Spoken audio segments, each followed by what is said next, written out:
Mapanglaw ang gabi. Madilim. Walang bituin. Malakas ang ihip ng hangin parang hininga ng demonyo. Sa liblib na baryo ng Pulang Lupa may nagtatagong kasamaan. Isang nilalang ang nangingibabaw sa dilim, isang aswang. Ang mga tao ay nakasara sa kanilang mga tahanan.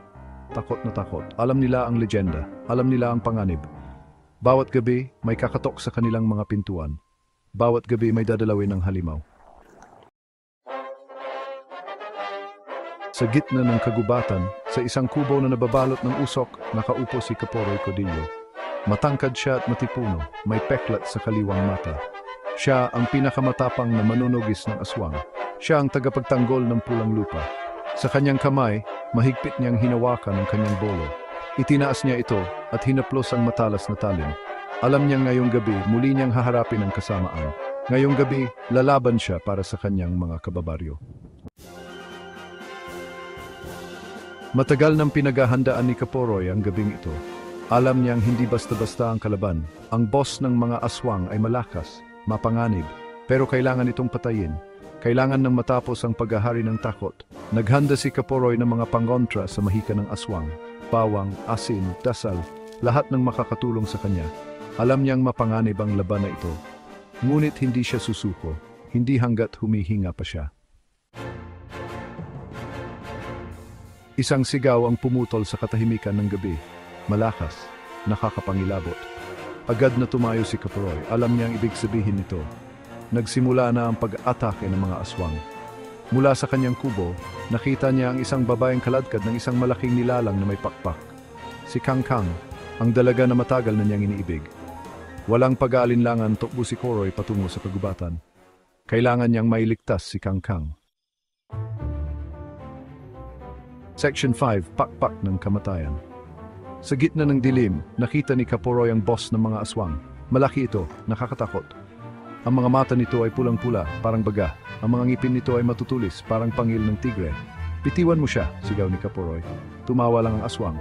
Isang nakakakilabot na tawa na umalingaw-ngaw sa buong kagubatan. Wala kang laban sa akin, hamak na tao. Section 6, Dugo sa Timaan. Nagsimula ang labanan, mabilis, brutal. Ang bolo ni Kaporoy ay kumikislap sa dilim, sumasalag sa mga pag-atake ng aswang. Ang halimaw ay malakas, pero mas mabilis si Kaporoy. Nagtagal ang labanan. Parehong sugatan, parehong pagod. Ngunit hindi tumigil si Kaporoy. Alam niyang buhay ni Kangkang ang nakataya. Sa isang iglap, nakahanap ng butas si Kaporoy. Itinarak niya ang kanyang bolo sa dibdib ng aswang. Isang malakas na sigaw, Dix, kumawalo sa holaw bago ito bumagsak sa lupa. Wala ng buhay. Section 7, Liwanag sa dulo ng lahat. Nang matapos ang labanan, agad na nilapitan ni Kaporoy si Kangkang. Nanginginig ito sa takot, pero ligtas na. Niyakap niya ito na mahigpit. Sa wakas, tapos na ang bangungot. Sa silangan, sumilip ang unang liwanag ng araw. Nagsimula ng kumanta ang mga ibon. Ang kadiliman ay naglaho na at napalitan ng pag-asa. Bumalik na ang kapayapaan sa Pulang Lupa.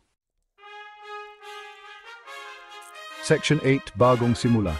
Mula sa araw na iyon, naging bayani si Kaporoy Codillo. Ang dating manunugis ng aswang, ngayon ay tagapagtanggol na ng kanilang baryo.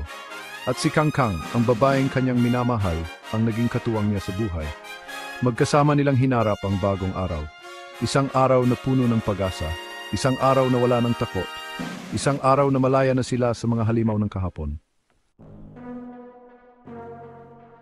Section 9, Alamat ni Kaporoy. Hanggang ngayon, buhay na buhay pa rin ang alamat ni Kaporoy Codillo sa baryo ng Pulang Lupa. Isang paalala na kahit sa gitna ng kadiliman, mayroon pa ring liwanag.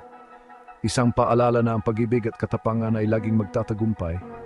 At sa bawat paglubog ng araw at sa bawat pagsilip ng dilim, ikinukwento ng mga matatanda ang kanyang kwento. Ang kwento ni Kaporoy Codillo, ang manunugis na naging bayani.